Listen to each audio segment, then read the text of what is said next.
Hallelujah. All right. What was that? Might want to start from the beginning. Okay. That might help. All right. All right. So the month of Aviv. I'm going to take a break on Yeshua the Miracle Worker, but we will come back to it.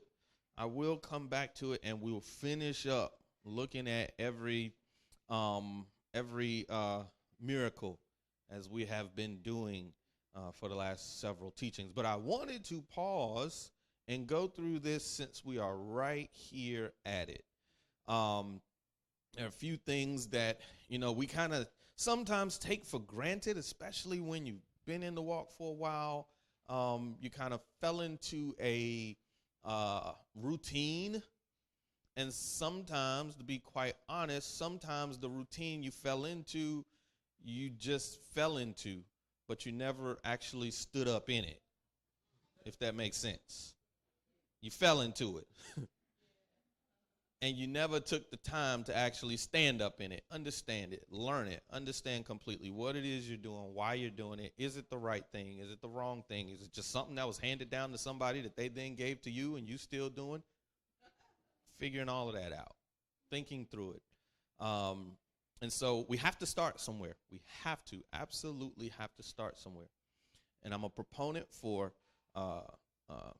allowing Yahweh to guide us and not fooling ourselves into thinking that we've got everything already figured out. So sometimes we have to re-question, we have to revisit, we have to come back to. And sometimes, it's a good thing because you figure out, man, I was right all along, just didn't completely understand why or didn't completely understand how.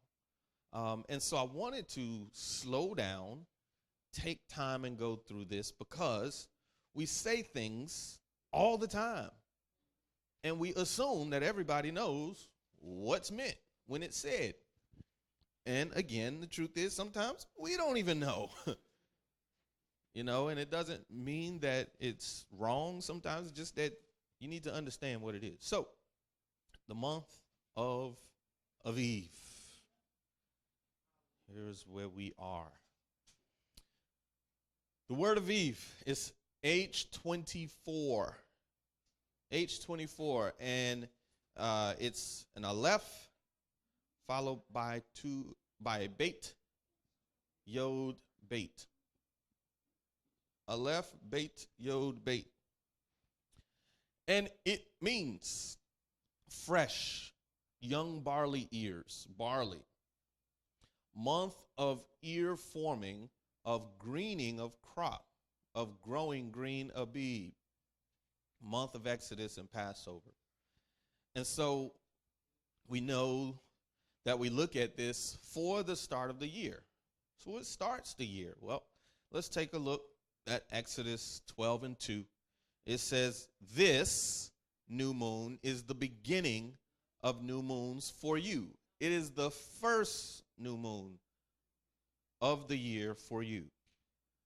There's a few things I want to make mention because sometimes understanding something means looking at other things around it, okay? He gave us precisely that whatever is happening right now, which, again, I didn't go through a whole lot of detail because I know you guys understand this part of it, which is what was happening. When was this written? What's happening in Exodus chapter 12? They are leaving Mitzrayim or preparing to leave Mitzrayim. They're being given the commands around Passover. And so we understand that whatever's happening, because he says a key word, which is this new moon, this beginning, this part of the cycle is the first, okay? What's missing from any of these commands that you read about the time and resetting time? What's missing? We're given the beginning. What's missing? The end. Does it tell us where the end is? Is anybody aware of a scripture that says this is the last of months for you. Anybody aware of that? Okay. So if we're not given the last, but we're given the first, what does that say? That says that whatever happens after the first, when you see this again, it's the first. Right? So it's fairly straightforward because he doesn't tell you, oh, there are 12 months. Does he tell us there's 12 months? Does anybody see a scripture that says there are 12 months? Not one single scripture that says there are only 12 months. It might tell you something about the 12th month, but I can tell you something about the 6th month. Does that mean it's only 6 months? No. But he specifically says this is the first, okay? This new moon. So we're going to spend some time going through this. And one thing we want to look at, and Rabbi mentioned this last week. And I was like, Shamika was laughing. She was like, I thought he was about to go into your teaching, because I had already told her what I was teaching about. But this is very important. Aviv is not the name of any month. Aviv is not the name of any month. So let's look at Esther. Esther chapter 3, verse 7. And it says, in the first new moon, y'all see that? In the first new moon, which is the new moon of what? Of Nisan. In the 12th year of sovereign Ahasuerus, I'm probably destroying the name, but I'm somewhere in there. Someone cast pur, that is the lot, before Haman from day to day, and from new moon to new moon, until it fell on the 12th month, which is the new moon of Adar. So what's the name of the first month? What's the name of the 12th month? Okay. So did they call it Aviv? No. No, they didn't call it Aviv. So that lets me know there's a witness there. There's at least one other witness in this verse that lets you know that it's actually naming some things. Why? Because it named the first and it named the 12th. Okay? It named the first and it named the 12th. But it's a different word from Aviv. Now, we just read what? What did we just read? Oh, yeah, that. I ain't got there yet. Aviv. We just read Aviv, which means fresh young barley ears. We read in Exodus 12:2, this is the beginning of new moons for you. Here it uses a different name for the first of new moons. It uses the name Nisan. Okay? I want y'all to help me out with this. These are all of the names of the months that are currently in use, even today. And so the first is what? Nisan. The 12th is what? Adar. So this is still the same as what it was during Esther's time, right? Everybody can verify that? Okay. Look at these names. If you've done any type of research on different things, whether it was pagan holidays or other gods of different cultures, you might have run into a few of these. Look at the names. Is there anything standing out to anybody? Is there anything standing out to anybody about these names? Just look at all of the different names. Nisan, Iyar, Sivan, Tammuz, huh? You see names of gods? You see names of God? Not These aren't alternative names for Yahweh, is it? Oh, so wait a minute, let me get this straight now. This is a Hebrew calendar. But what is it using? Names of God. Somebody look up Tammuz. Is Tammuz?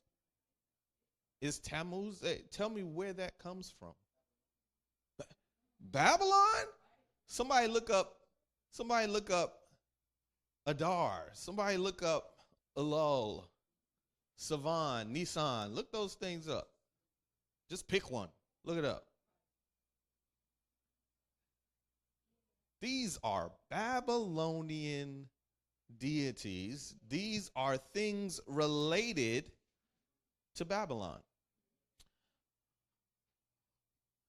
If you do a quick search, it doesn't take a lot, do a quick search, you will find that names of months, put in, you got 12 options. You can put in any of these and search through the scripture. Do a quick search in the scripture. You won't see these names until the Babylonian captivity. You see the names appearing in the book of Nehemiah. You see the names appearing in the book of Esther. You see the names appearing in the book of Ezra. You see, these are the places where you see, could it be that there is some Babylonian residue still remaining? Why do I make that point? It is so important because it helps to solidify this. We have to solidify that Aviv is not the name of any month. And the way that is solidified is none of these names are ever used until they're in Babylonian captivity. So what did they do all of that time? Were they in Babylonian captivity during Exodus? No. That was Egyptian. What about when they left Egypt? Where'd they go next? They went into their own land. They was in the wilderness. So did they keep the Passover during that time? Did they keep it in the month of the Aviv? But they didn't call it Nisan. And so there's this Babylonian residue that's still there. And so now that questions, what is it that Aviv is? Because it's not the name of the month. It's not the name of a month. Okay? So I'm going to hit y'all with one of them things they used to hit us with when I think I was like in junior high school and high school. I think they might even had some of these on like the SAT. But it was like January is to February as Aviv is to IR. Would that be a true statement? January is to February as Aviv is to IR. No, it wouldn't be a correct statement. Because Aviv is not the name of a month. Okay? Aviv is not the name of a month. I could say something like, let's see, there's a saying, April showers,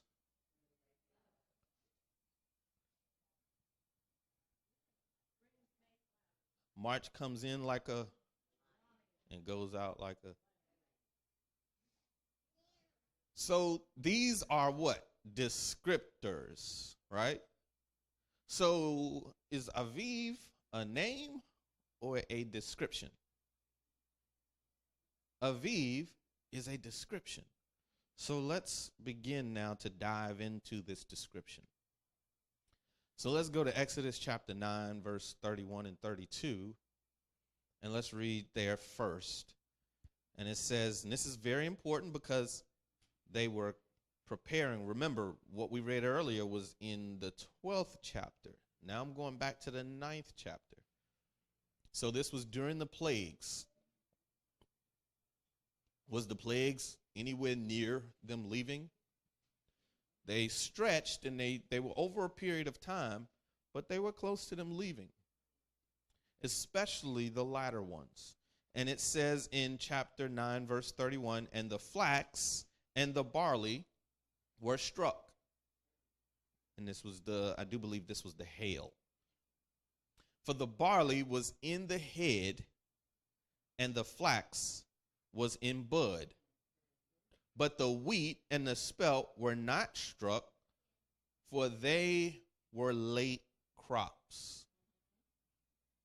For they were late crops. Okay, so when we see the word that says the barley was in the head, that word is Aviv. Okay? When you see it says the barley was in the head, that particular word is Aviv. It's a description. It's telling you something about this crop. We have, most people have grown something at some point in time, right? I mean, most of us. We've got people like me who have grown probably the least. I mean, you got me beat, man. I mean, I've we planted different flowers and things in the flower bed and blah, blah, blah. Oh, man, you might have me beat. She's like, nah, I ain't playing no flower. I think you got me beat. But if we have some seasoned farmers and planters, but all of us can attest that there are stages. Like that part doesn't take rocket science, right? There are stages, and you see the stages that is going through. So this is describing a stage of the barley crop, and it's also describing a stage of the flax. And it says that the flax is in the bud, and I said bud, but that should have been flower. So the bud is the flowering stage. We're actually going to look at the stages a little bit closer, but before we get to that point, let's also now, this is describing a time, right? So what does Yahweh say about truth being established? 2 or 3 witnesses. So is Aviv a witness? It's a description of a time period, right? And so it can be a witness. So whatever happens during this time period can also be witnesses, because we have that stake in the ground, which is that the barley is in Aviv. That's the stage of growth that it's in. All right, so Matthew chapter 20. We're going to read verses 1 through 13. Matthew chapter 20, verses 1 through 13. And it says, for the reign of the heavens is like a man, a householder who went out early in the morning to hire workers for his vineyard. So this is early in the morning, right? And when he had agreed with the workers for a denarius a day, he sent them into his vineyard. He went out about the 3rd hour and saw others standing idle in the marketplace, and said to them, you too, go into the vineyard, and whatever is right, I shall give you. And they went. Having gone out again about the 6th and the 9th, okay, so we've seen early in the morning, right? We've seen the 3rd hour. We've seen the 6th hour. Now we've seen the 9th hour. I want to pause at verse 5 and explain something really quickly. We live in a society that overcomplicates things. We live in a time that overcomplicates things. I heard my wife and kids having the discussion about daylight savings time. And Elise asked a very simple question. She was like, well, you add it out, but you can't actually change. You can't do anything to the sun or the moon to make it change. So what is that really doing? And it's hard to describe because it's so complex and convoluted for something that is so simple. The sun comes up. You can see it, right? Y'all can see it, right? Hey, listen. If I let my dog sleep in the garage in the kennel, she wake up when the light come on in the garage. She like, oh, light. It must be time to get up. When she sleeps in the backyard, when the sun come up, she like, oh, it must be time to get rocking and rolling. Most of the animals understand that. They don't need a clock. They don't need this. They don't need that. But if we are tracking time, it's very simple. So when we read it in the scripture, it's very simple. If the sun is up for an hour, it's the first hour. If the sun is up for 3 hours, it's the third hour. If the sun is up for 6 hours, 9 hours, the 9th hour that the sun is up, that means it's been daylight for how many hours? 9 hours. Is super, super simple. Again, we are used to this overcomplicated because what does anybody know what noon is?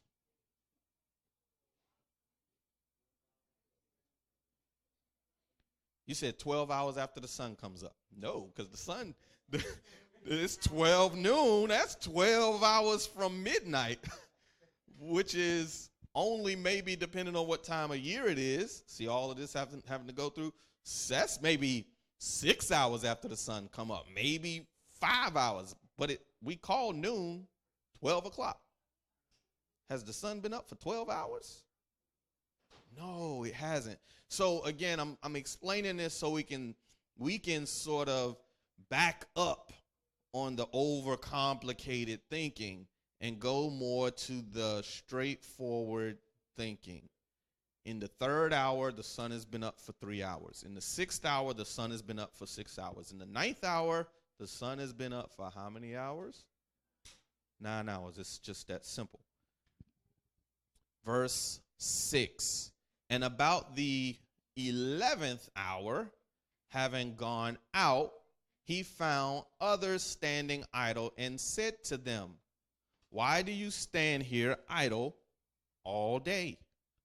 They said to him, because no one hired us. He said to them, you too, go into the vineyard, and whatever is right, you shall receive. And what's verse 8 say? When evening came. What came? Okay. When evening came. Let me make that simple. Okay? Sun comes up over the horizon. Right? When it's even with the horizon, we enter into this time of transferring either from dark to light or light to dark. Right? Even. It's even. Dark and light are sort of even. It's not dark, it's not light, it's just sort of somewhere in the middle. It's a time of transition, right? Have you ever, and I know especially when we go to the mountains, I know one year we went to, when I think we were in Tennessee one year, we went to a really high peak and we watched the sunset. If you go to the beach, it's another, because it looks like it just goes into the ocean. It's just crazy. But when you watch it, you can really see it, especially if you're on a high peak, because you can literally see the horizon.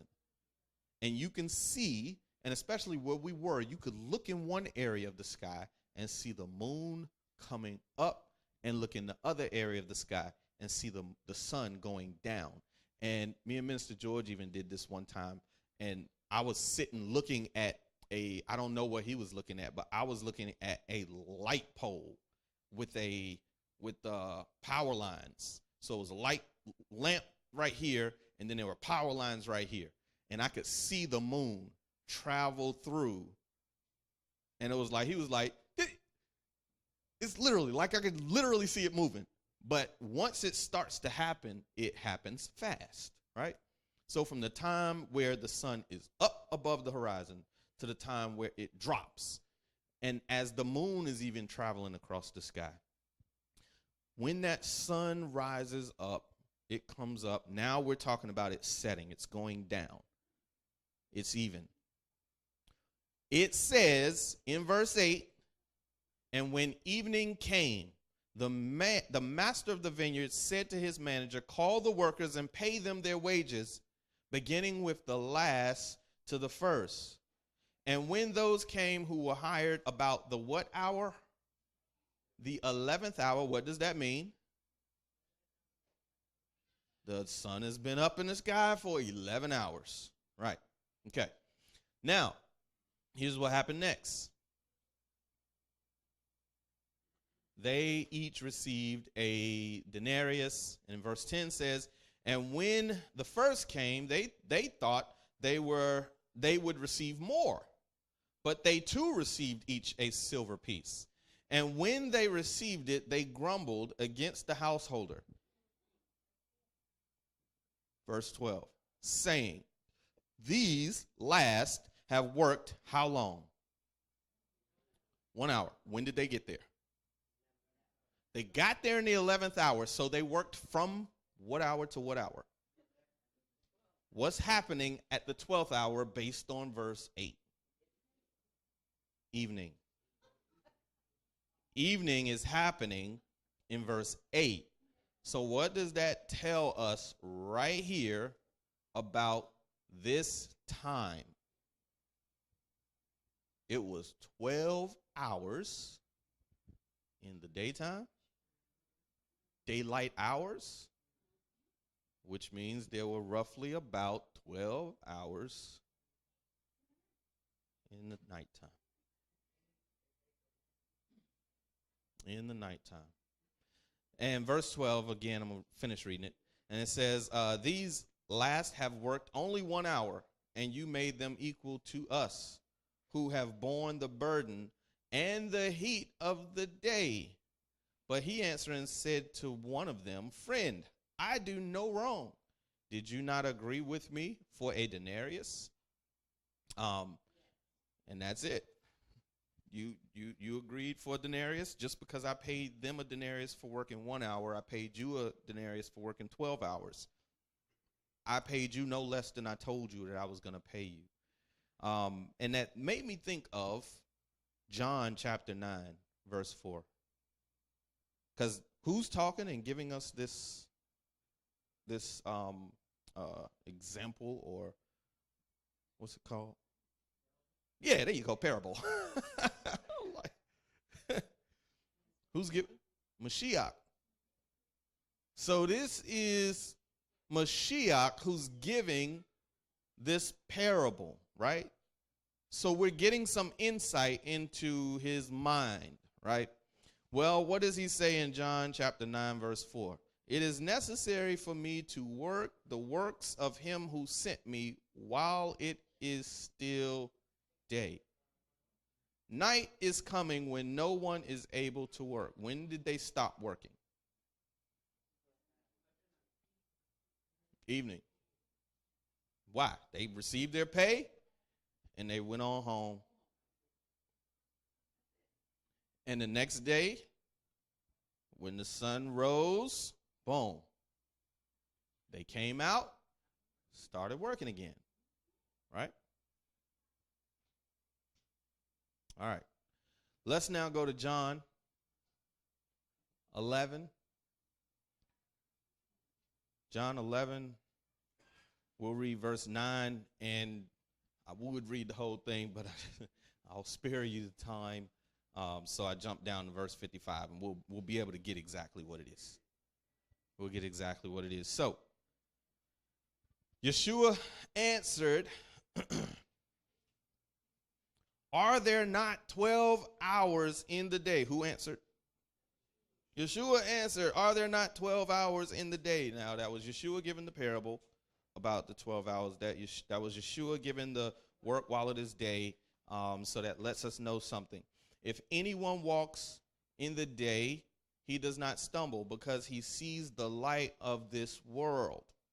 Verse 55 helps us to figure out the time frame. And again, I will try to circle this back in so you can see what we're talking about.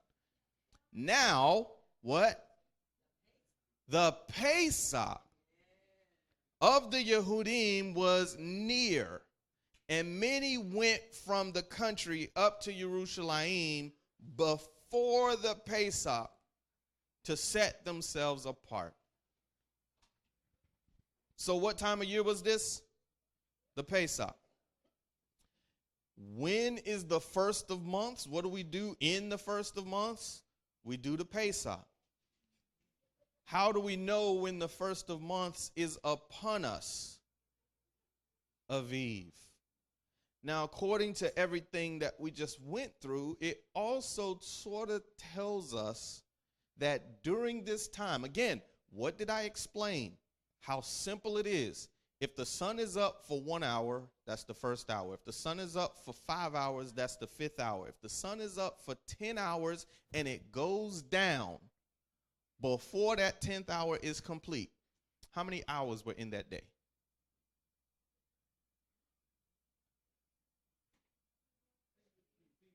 All right. If the sun was up, I'm going to just go straight to the chase.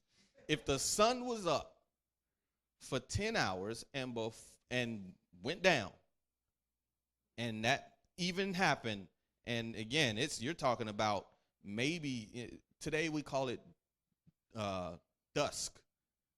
Dusk doesn't last that long, and so what is it? What hour? How many hours was in that day? 10. How do we know? Because it went down. It's really that simple.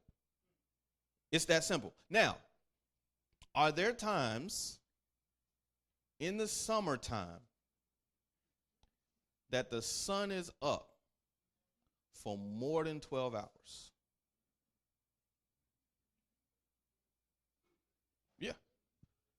I mean, are there times when the sun comes up at 6 in the morning and it goes down like close to 9?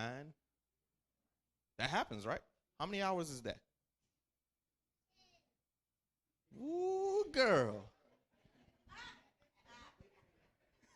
You got the last one right. I'm going to give you credit for the last one. That's what that was. That counts toward the last one. That's 15 hours. That's 15 hours. Does it take a scientist? Does it take a mathematician? Does it take a doctorate's degree to just simply know it's been 12 hours and the sun is still up, 13 hours and the sun is still up, 14 hours? When do you stop? It's simple. Sun goes down, you stop counting. Evening comes into play, right? Now, with that said, we just read, because we're talking about the simplicity of witnesses, and the witnesses are just your eyes. Like, literally look at it. The sun is up. Can everybody see that the sun is up? Am I the only one that can see that? Sun is up. Sun is up. Everybody proof of that? We're on the same page? Everybody see it? You see it out there? Okay. All right.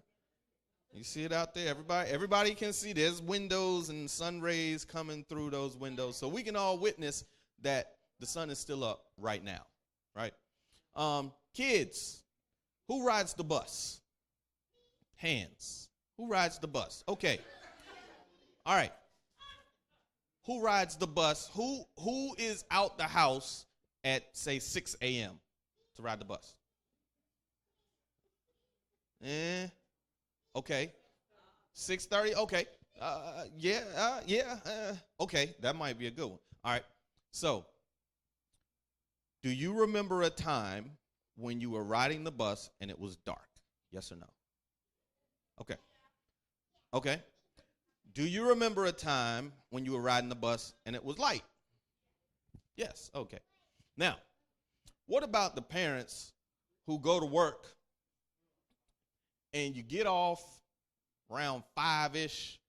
Do y'all ever remember getting off at 5-ish and it was dark? Yeah. Do you ever remember getting off of work 5-ish and it was light? All right. Do you ever remember it being almost 9 o'clock at night and it's still light outside? In North Carolina. We're all talking about in North Carolina. We can't speak for other places because you can go someplace and the sun stays up for all day, particular parts of the year, and another place and it stays dark for all day for parts of the year. It's all about where you are in positioning with the on the earth and the sun. With that said, we know that there are variations, is my whole point. There are variations, right? There are variations, which means the genius of Yahweh to place witnesses the way he did allows us to come to one part of the year. Now, there's something that we have noticed here that Yeshua has addressed on a couple of different occasions. And what does he address? 12-hour days. There's about 24 hours in a day, right? We can all agree to that, right? So if there are 12 hours in the day, there are 12 hours at night. If there are 12 hours at night, then what happens when there are 10 hours in the day? What happens to those other 2 hours? The night hours. What happens when there's 15 hours of daylight? What happens to the night hours? It's shorter, right? So there are two extremes.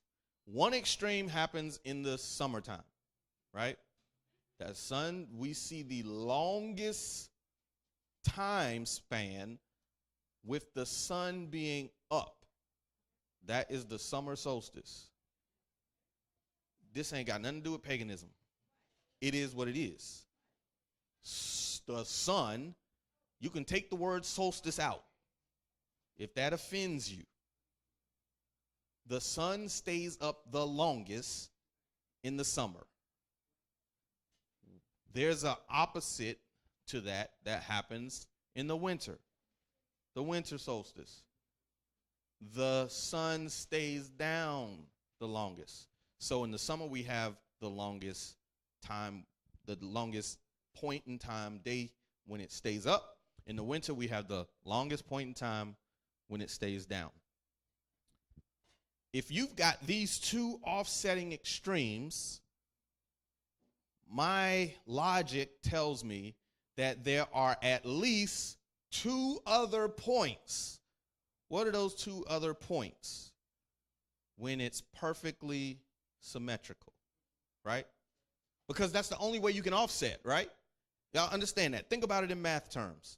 If you've got 10 hours in a night and 14 hours in a day in one part, then you got to have the inverse of that, right?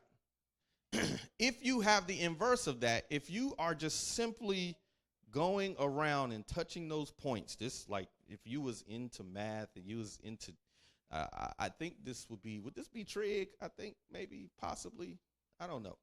But it means that you should have at least 2 points where they're even, right? And so, with that said, and I know I was like, it's all simple, and now I'm making it complicated. Let me make it simple again. Let me make it simple again. Let me make it simple again. This is the simple part. We see right here where Yeshua addresses evenness. 12 hours day, 12 hours night. 12 hours day, 12 hours night. They're even.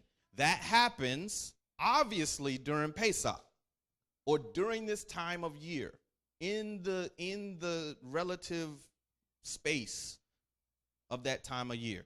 Because Yeshua told us that, is there not 12 hours in a day?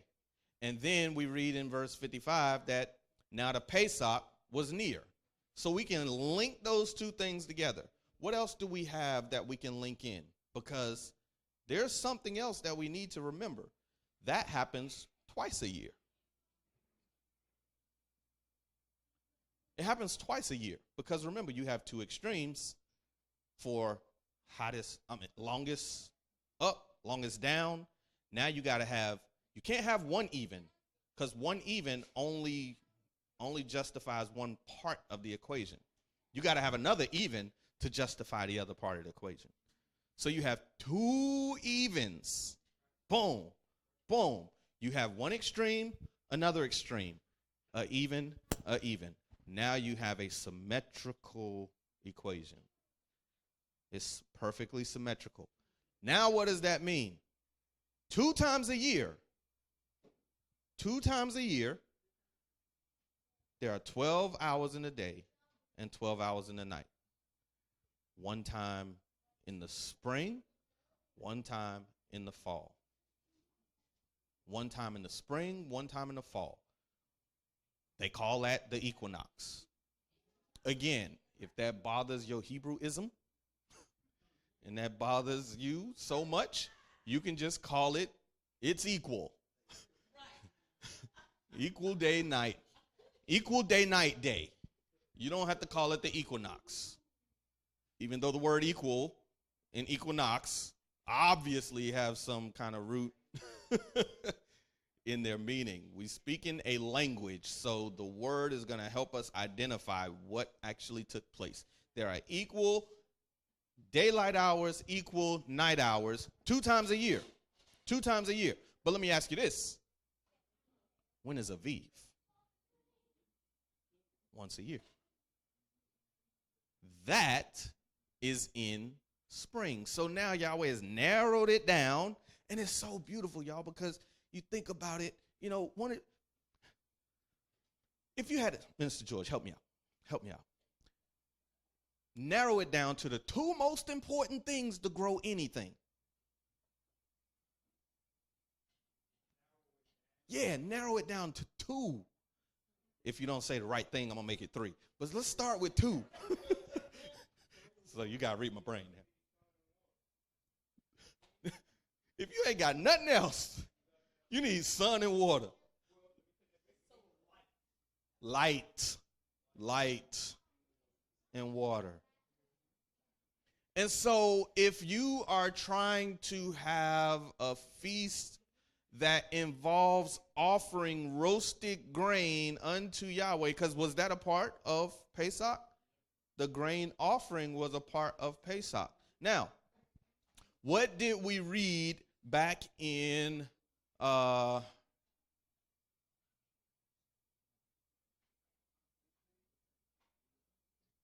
didn't.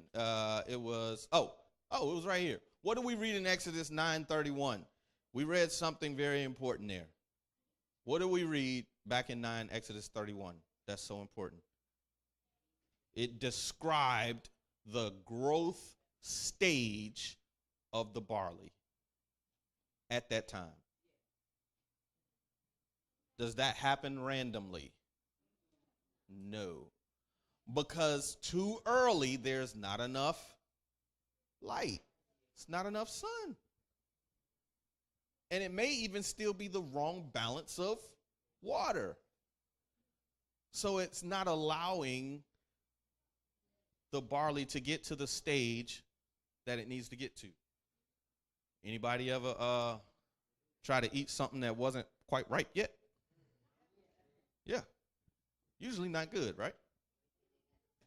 Usually not good. So what do? You typically have to wait until things are ready to be harvested, right? And so how would Yahweh be able to say, bring to me a offering of grain at that time, and we can see that the wheat, what did it say in verse 32? 9 and 32.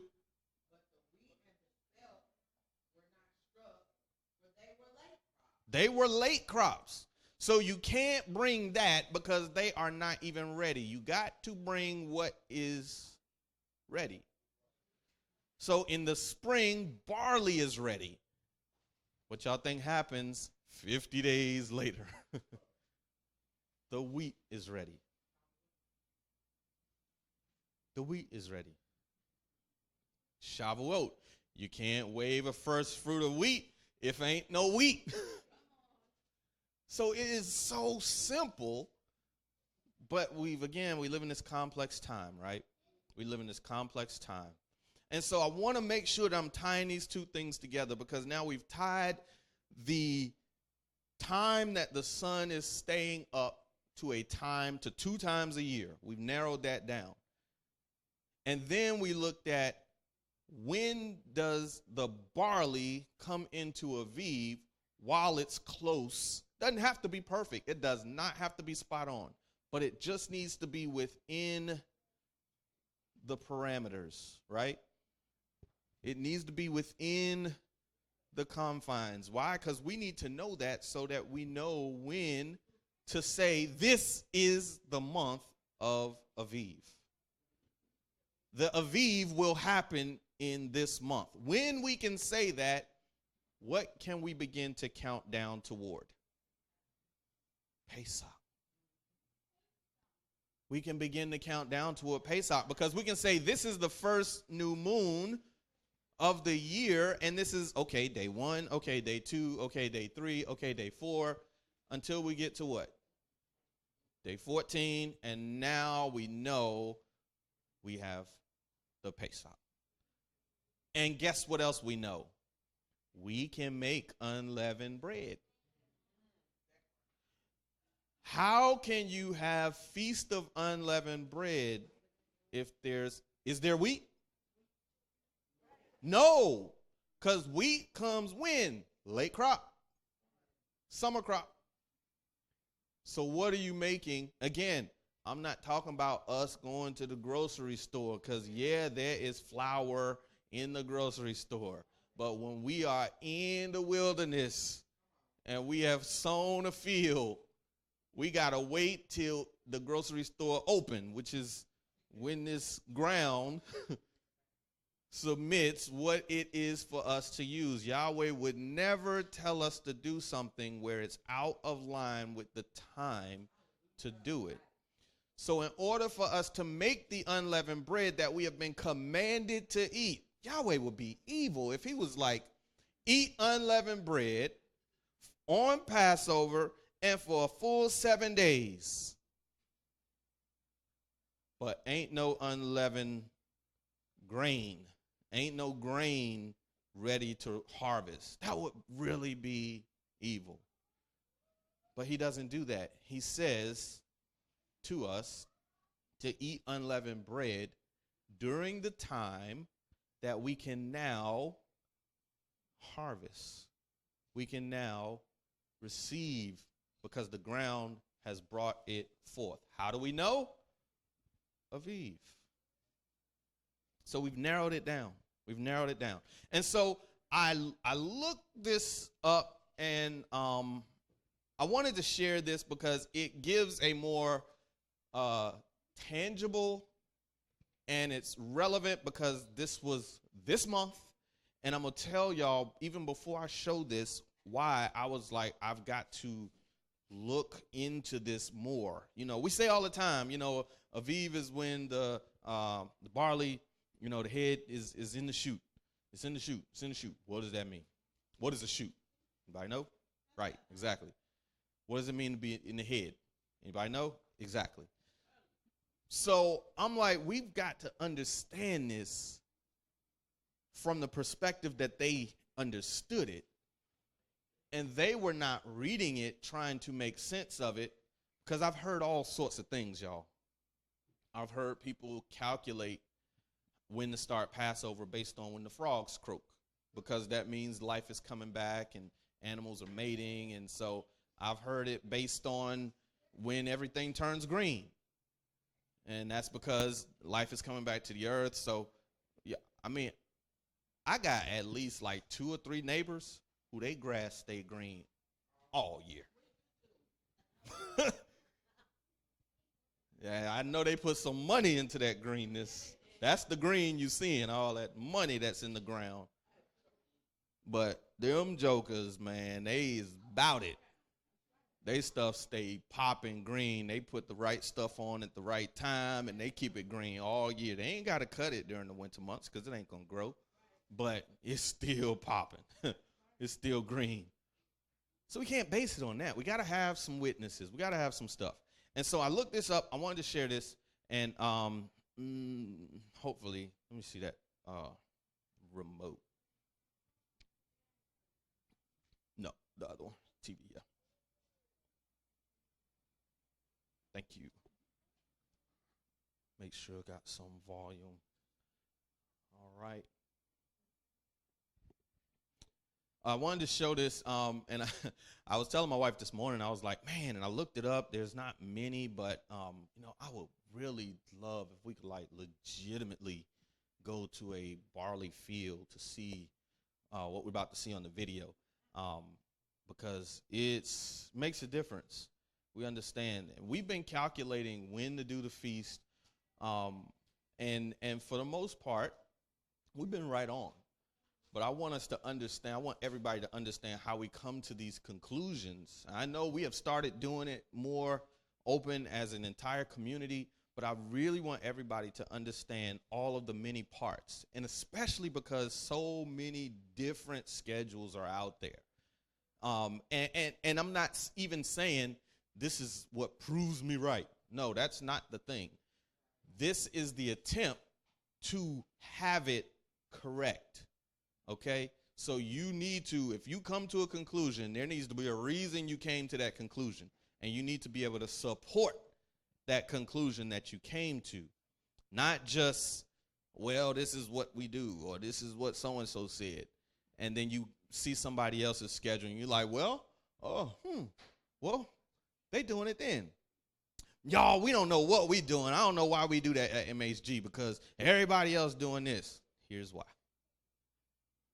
We come to a conclusion with research, not with all this other stuff. It's not just in an attempt to prove somebody wrong.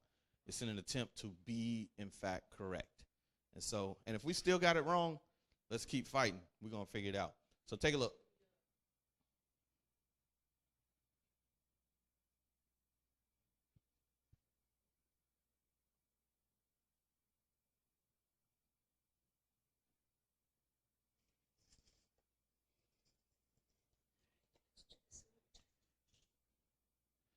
What's on here?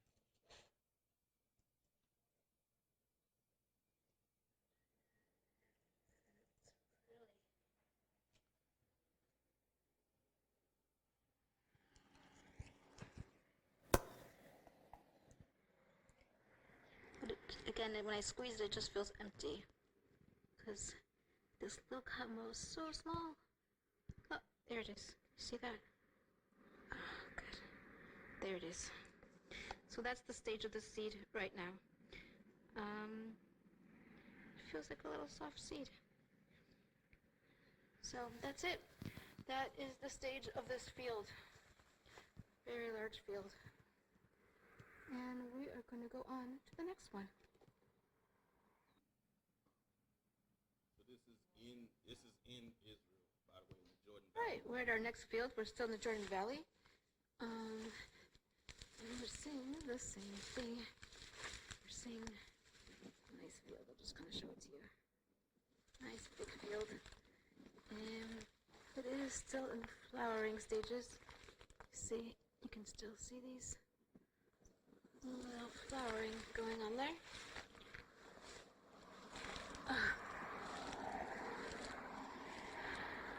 It looks, I don't know if you can see this in the video, but it looks very light in color. Probably because it just hasn't been exposed to enough sun yet. So this is one of the reasons why the color can be very deceiving, and we always want to check to see what's going on inside. So let's check this one, for example.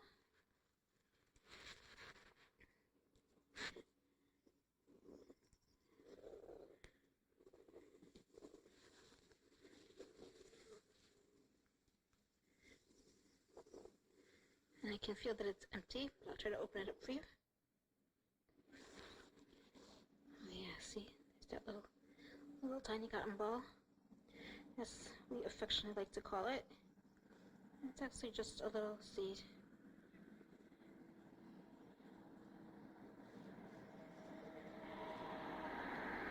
Little tiny seed, very wet. I can mush it with my fingers, see? Let's see. So what we just saw was barley fields. That was just 2 of them. She went to 12, 13 different fields over the course of 2 days. And the video itself, and I can post this in the group me, but it's about 47 minutes. You can kind of see. And some of the fields she goes to, it's not even that far along. It's even earlier.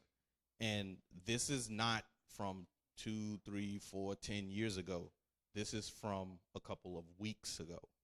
This is March 1st and March 2nd.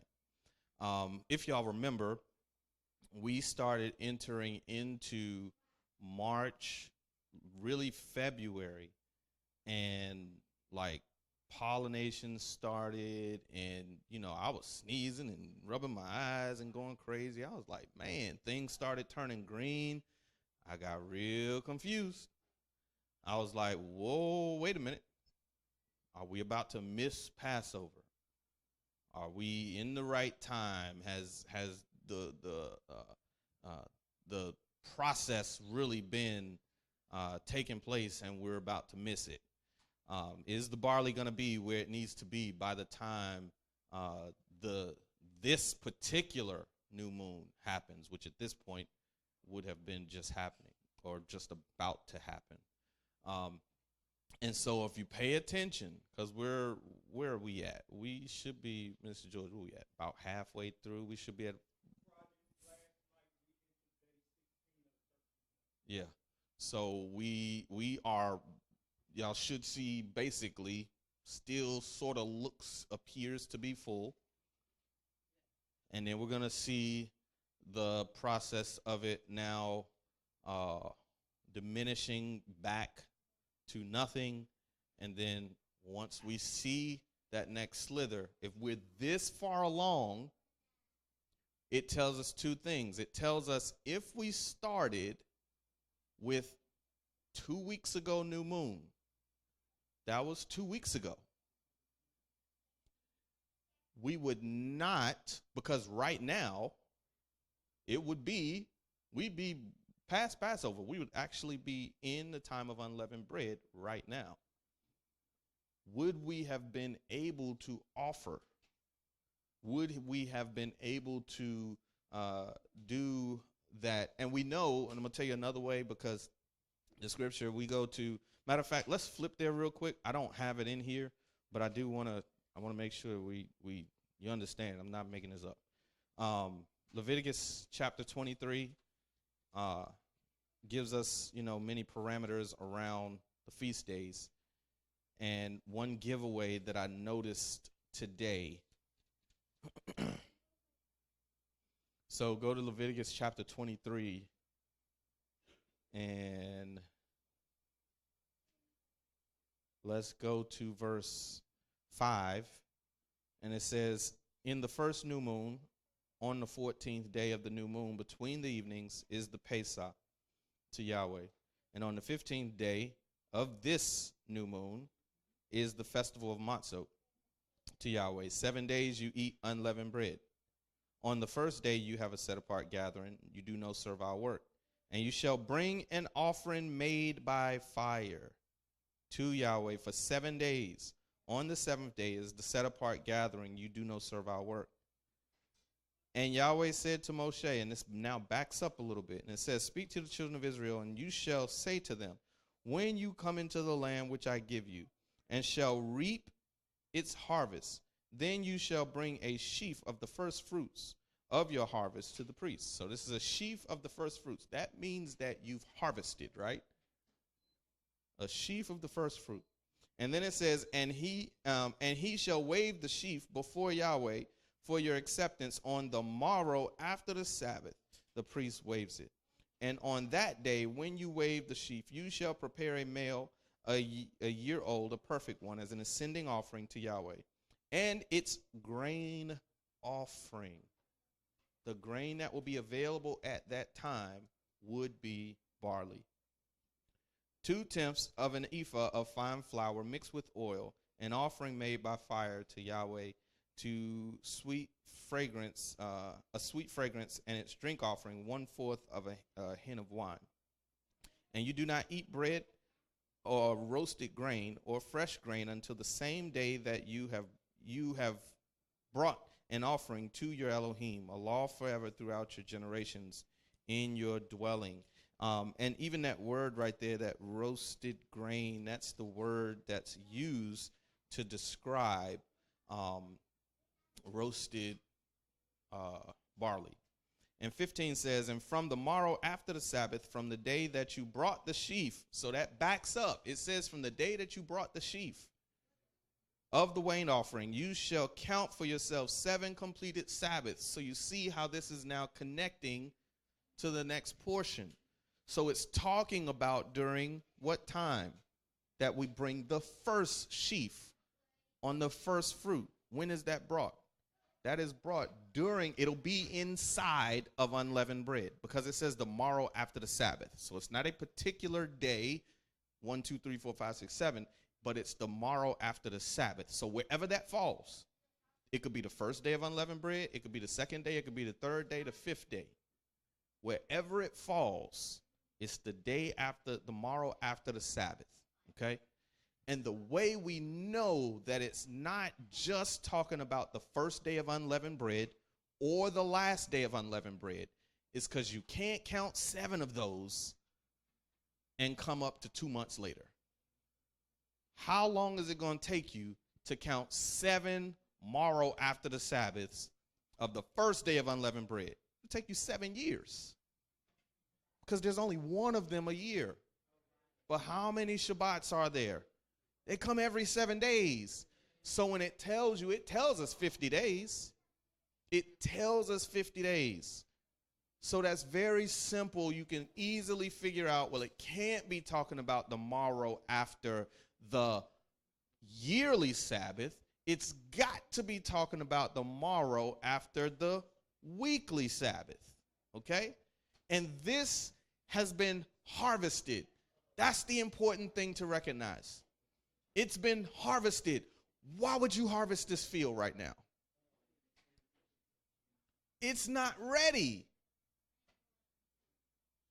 It's not ready. You shouldn't harvest the field before it's ready to be harvested. And so, I don't know if this is actually going to work, but yeah. So yeah, I copied and pasted. I tried to get it to.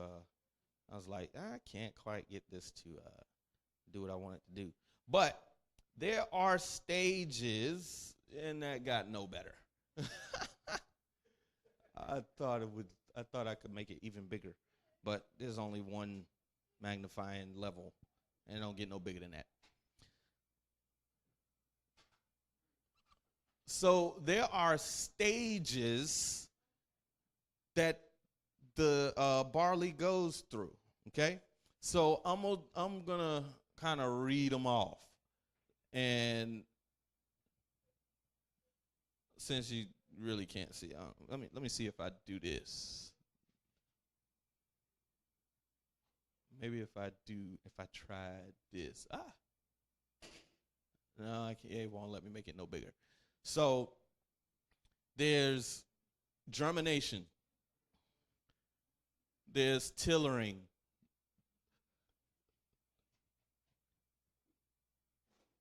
There is the boot.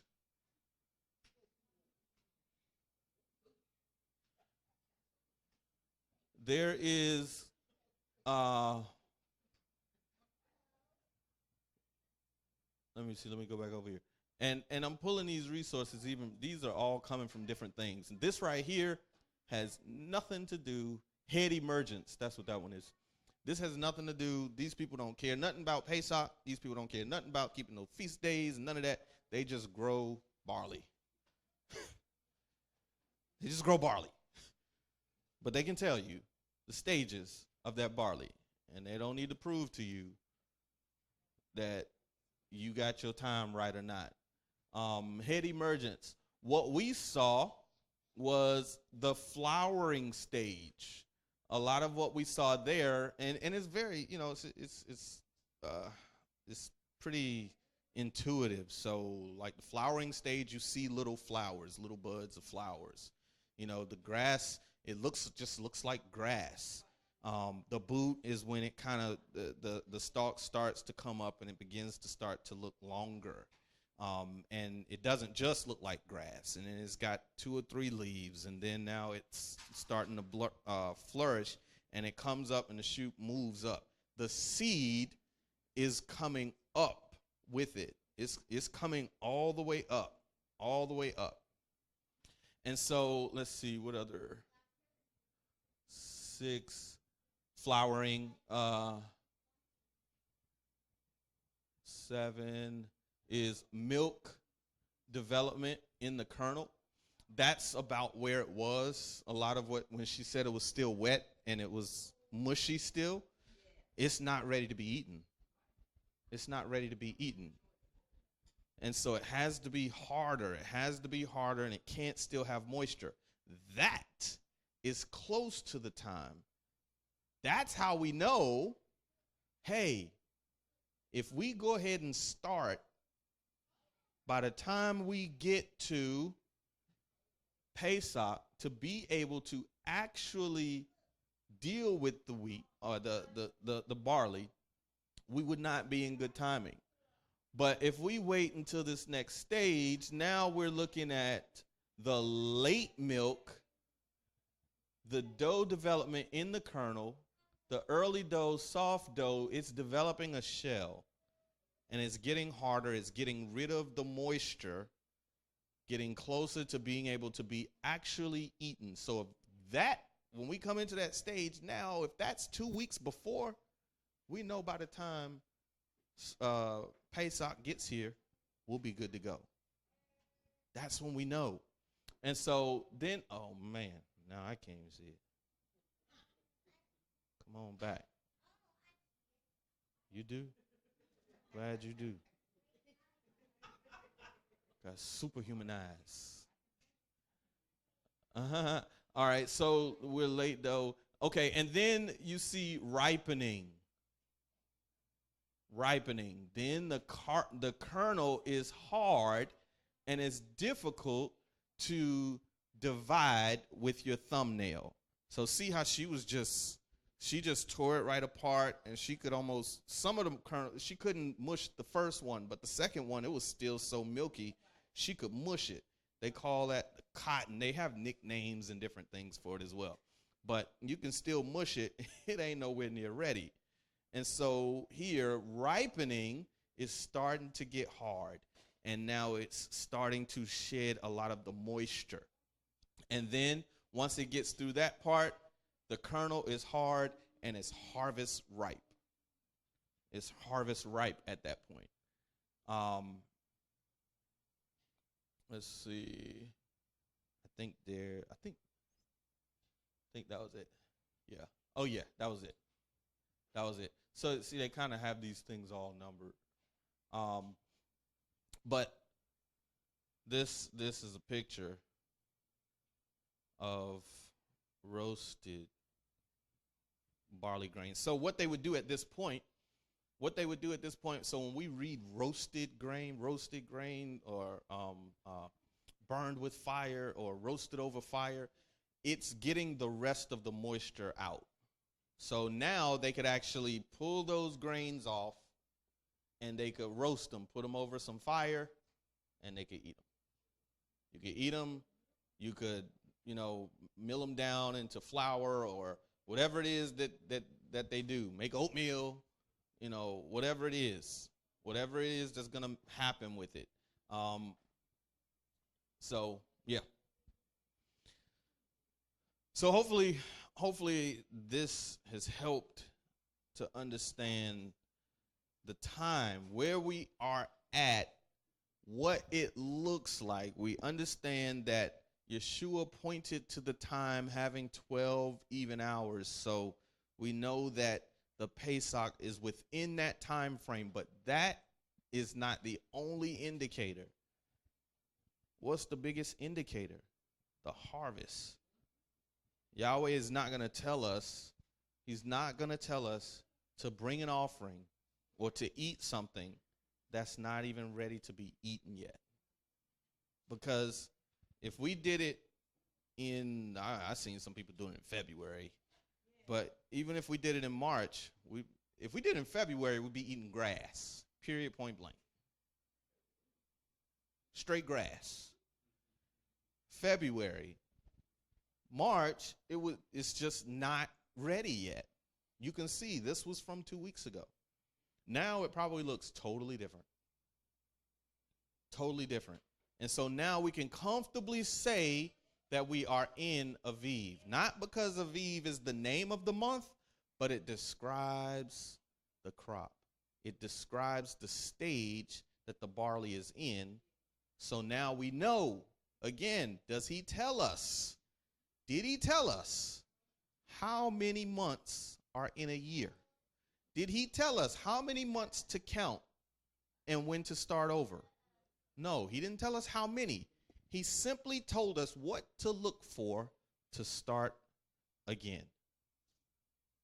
He simply told us what to look for to start again. And what do we look for? Aviv. This is why it's the month of the Aviv. Amen.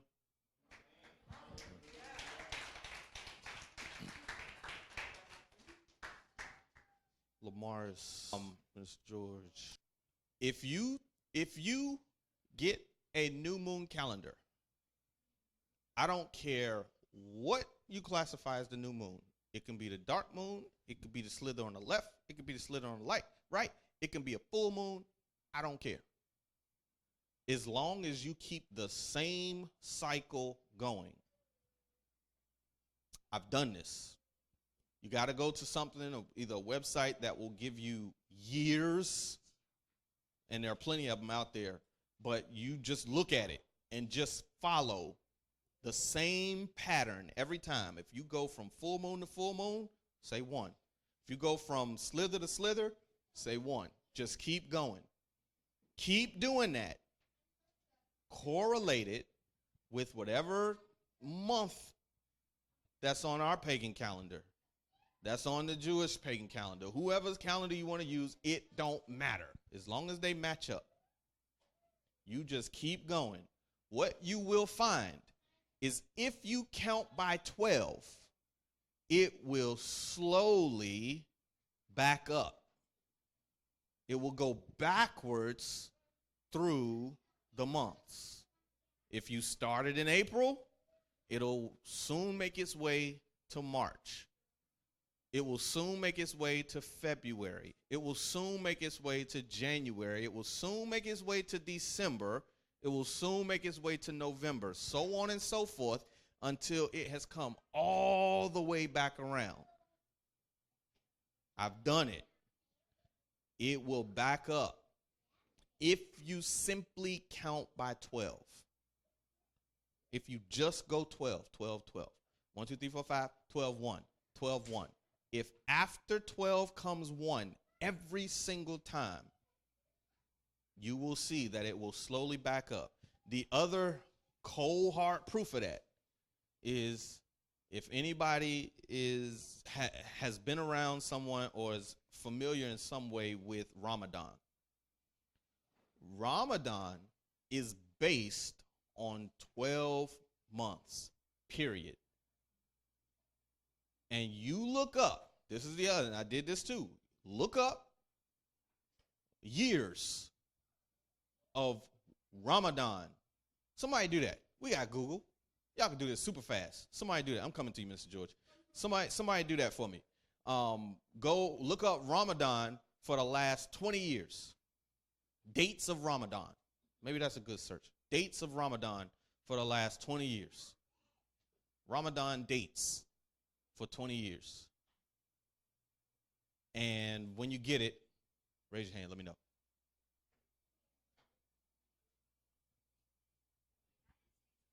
Minister George. Yeah. From when? It's moving forward for the next 10 years? Okay, that works.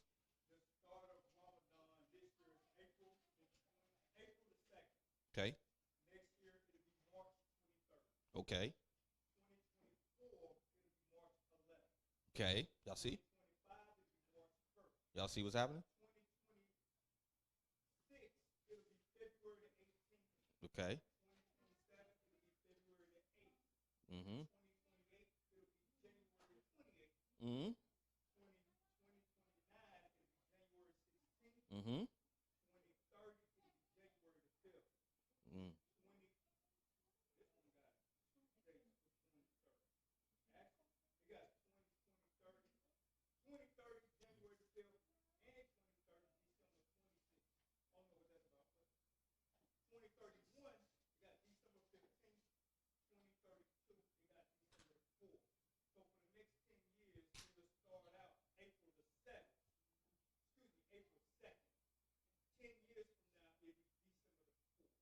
Y'all see that?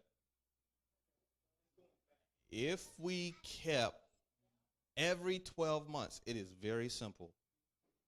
If we only counted 1, 2, 3, 4, 5, 12, 1, 12, 1, 12, 1, that's what would happen to Passover. It would back up, back up, back up. Can we even think about Aviv in December? All right, guys. So let's I'm settle so down mad at some. myself that I didn't remember to do that. We need you to sing this song with us. Listen up. Listen up.